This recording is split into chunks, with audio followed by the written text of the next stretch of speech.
গেল ১৫ বছরে দেশ থেকে পাচার হয়েছে অন্তত ১১ লাখ কোটি টাকা। আমদানি ও রপ্তানির আড়ালে দুর্নীতিবাজ ব্যবসায়ীদের সঙ্গে আওয়ামী লীগ সরকারের প্রভাবশালী মন্ত্রী, এমপি এবং আমলারাই পাচার করেন বিপুল পরিমাণ অর্থ, যা দিয়ে তৈরি করা যেত ৩৫টি পদ্মা সেতু। অন্তর্বর্তীকালীন সরকার চাইলে আন্তর্জাতিক আইন মেনে এসব অর্থ ফেরত আনার পাশাপাশি অর্থ পাচারকারীদের বিচার করতে পারে বলে জানিয়েছেন বিশ্লেষকরা। জিয়াউল হক সবুজের রিপোর্ট।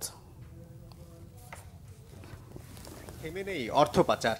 দেশ থেকে টাকা পাচারের ইতিহাস একেবারে নতুন না হলেও অতীতের সব রেকর্ড ভেঙেছে গেল ১৫ বছরে।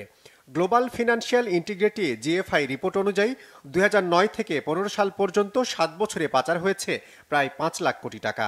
পরের ৮ বছরে প্রতি বছর গড়ে ৭৫,০০০ কোটি টাকা করে আরও প্রায় ৬ লাখ কোটি টাকা পাচার করেছেন প্রভাবশালীরা, যার বড় অংশই গেছে কানাডা, যুক্তরাষ্ট্র, সিঙ্গাপুর, যুক্তরাজ্য ও আরব আমিরাত সহ ১০টি দেশে।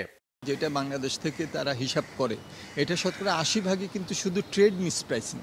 এর বাইরে আমাদের যে হুন্ডি হাওলা মাধ্যমে যেটা করা হচ্ছে, যেটা আমাদের রেমিটেন্সের ইনফর্মাল চ্যানেলের মাধ্যমে যেটা নাকি নিয়ে যাওয়া হচ্ছে, এগুলো কিন্তু এটার মধ্যে তেমন নাই। হুন্ডি হাওলা নিয়ে চক্র করে একটা অপ্রাতিষ্ঠানিকভাবে এই ডলারটা আসছে না, কিন্তু টাকাটা এখান থেকে পরিবারের কাছে চলে যাচ্ছে, যেটা নাকি বিভিন্ন ধরনের দুর্নীতির টাকা। বেনামি মালিকানা প্রতিষ্ঠান তৈরি করে তার মধ্যে ইনখেলাপি ব্যাংক অর্থ জালিয়াতি, ব্যাংক সুইন্ডলিং থেকে শুরু করে বিভিন্ন অর্থ পাচার করে থাকেন।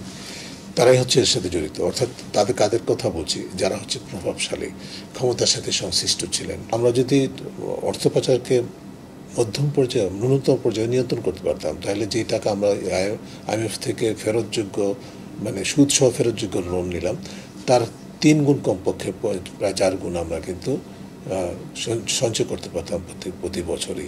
বিপুল পরিমাণ অর্থ পাচারের তথ্য জেনেও নীরব ছিলেন আওয়ামী লীগ সরকারের নীতি নির্ধারকরা। পাচারকৃত অর্থ ফেরতের চেষ্টা দূরে থাক, তাদের নাম জানানোর চেষ্টা করেননি সরকারের মন্ত্রীরা।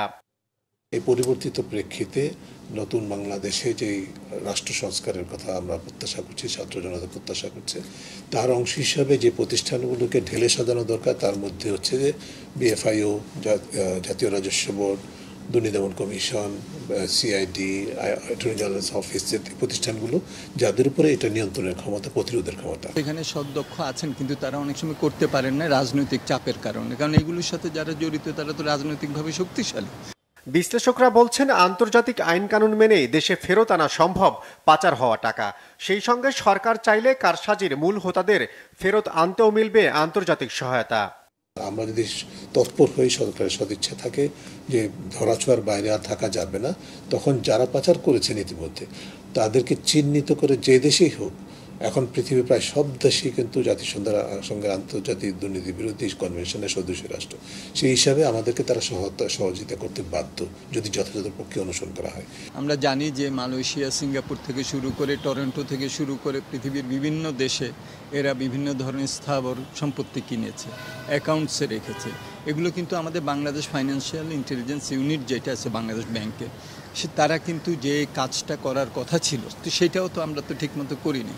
সুইস ব্যাংক সহ বিভিন্ন বিদেশি ব্যাংকে বাংলাদেশিদের কার কত টাকা রয়েছে সেই তথ্য জানতে সরকারকে উদ্যোগ নেয়ার পরামর্শ দিয়েছেন বিশ্লেষকরা। জিয়াউল হক সবুজ, বাংলা ভিশন, ঢাকা।